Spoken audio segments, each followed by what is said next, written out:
अस्सलाम वालेकुम सामीन। आज की वीडियो में हम देखेंगे कि यहूदी बंदर क्यों बन गए थे और किस जुर्म की पादाश में अल्लाह ताला ने उनसे फरमाया, हो जाओ जलीलो ख्वार बंदर। आइए तफसील से जानते हैं। जैसा कि इस्लाम में जुम्मा इज्जत वाला दिन है, ईसाइयों के लिए इतवार और हिंदुओं के लिए मंगल है, इसी तरह यहूदियों के लिए हफ्ते का दिन था। इनके लिए हफ्ते के दिन दुनियावी कारोबार सख्त मना था। खास तौर पर शिकार करने की सख्त ममानियत थी। हजरत मूसा अलैहिस्सलाम के कई बरस बाद ये वाक़या पेश आया। बनी इसराइल की एक जमात बहरे कुलज़म के किनारे शहर एला में रहती थी। ये जगह मदीना मुनव्वरा और मुल्क शाम के दरमियान वाक़ है। ये लोग मछली के बहुत शौकीन थे। रब की शान देखिए कि हफ्ते के दिन बेशुमार मछलियां पानी की सतह के करीब आ जाती थीं। ये इनका इम्तिहान था। बाकी दिनों में ये मछलियां छुप जाती थीं। जैसा कि अल्लाह ताला सूरह एराफ आयत नंबर 163 में फरमाते हैं, उनसे उस बस्ती के बारे में पूछो जो समंदर के किनारे आबाद थी। जब वो हफ्ते के दिन के मामले में हद से गुजर गए थे, हफ्ते के दिन मछलियां उछल उछल कर सामने आती थीं, और जब वो हफ्ते का दिन ना मना रहे होते तो वो सामने नहीं आती थीं। इस तरह उनकी मुसलसल नाफरमानियों की वजह से हम उन लोगों को आजमाते थे। अब इन लोगों ने सोचा कोई ऐसी तदबीर करनी चाहिए जिससे मछली का शिकार भी हो जाए और हफ्ते के दिन की बेहुरमती भी ना हो। अब इन अक्लमंदों ने यह हीला सोचा कि पानी के नजदीक गहरे गड्ढे खोदे जाएं और दरिया से इन गड्ढों तक नालियां बना ली जाएं। जुम्मा की शाम को इन नालियों का मुंह खोल देते ताकि पानी के साथ मछलियां भी गड्ढों में आ जाएं, और इतवार के दिन वहां से मछलियां इकट्ठी कर लेते और कहते थे कि हम हफ्ते का शिकार नहीं करते। उन लोगों ने वो मछलियां खूब खाईं और फरोख्त कीं, जिससे ये लोग बहुत मालदार हो गए। तकरीबन 70 साल इनका ये अमल जारी रहा।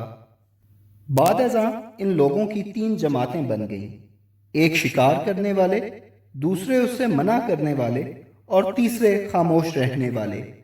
जब शिकारियों ने बाकी दोनों जमातों की नाफरमानी की तो उन लोगों ने एक दीवार बनाकर शहर के 2 हिस्से कर दिए और कहा कि हम इनके साथ नहीं रह सकते, ये खुलेआम अल्लाह की नाफरमानी करते हैं। कहीं ऐसा ना हो कि इनके साथ साथ हम पर भी अजाब आ जाए। यहाँ तक कि हजरत दाऊद अलैहिस्सलाम का ज़माना आ गया। उन्होंने इन्हें समझाया कि मछलियों को कैद कर लेना ही शिकार है। तुम चाहे हफ्ते के दिन खाओ या ना खाओ, शिकार मना है और वो तुम करते हो। ये लोग खुली नाफरमानी करने लगे। कहने लगे इतने सालों से अजाब आना होता तो आ गया होता। तब अल्लाह ताला ने इनकी मोहलत की रस्सी खींच ली और इन पर अजाब नाजिल कर दिया। अल्लाह ताला सूरह बकरा आयत नंबर 65 और 66 में फरमाते हैं, और तुम उन लोगों को खूब जानते हो जो तुम में से हफ्ते के दिन मछली का शिकार करने में हद से निकल गए थे, तो हमने कहा कि जलीलो ख्वार बंदर बन जाओ। और इस किस्से को उस वक्त के लोगों के लिए और उनसे बाद में आने वालों के लिए इबरत और परहेजगारों के लिए नसीहत बना दिया। ये लोग बंदर बना दिए गए। इनकी अकल व हवास तो बाकी रहे, मगर कुव्वत गोयाई खत्म हो गई। जब दीवार की दूसरी जानिब लोगों ने महसूस किया कि इस पार बिल्कुल सन्नाटा है, तो वो लोग दीवार पर चढ़कर देखने लगे कि माजरा क्या है। फिर वो दीवार से नीचे उतरे ताकि उनकी खैरियत दरियाफ्त कर सकें।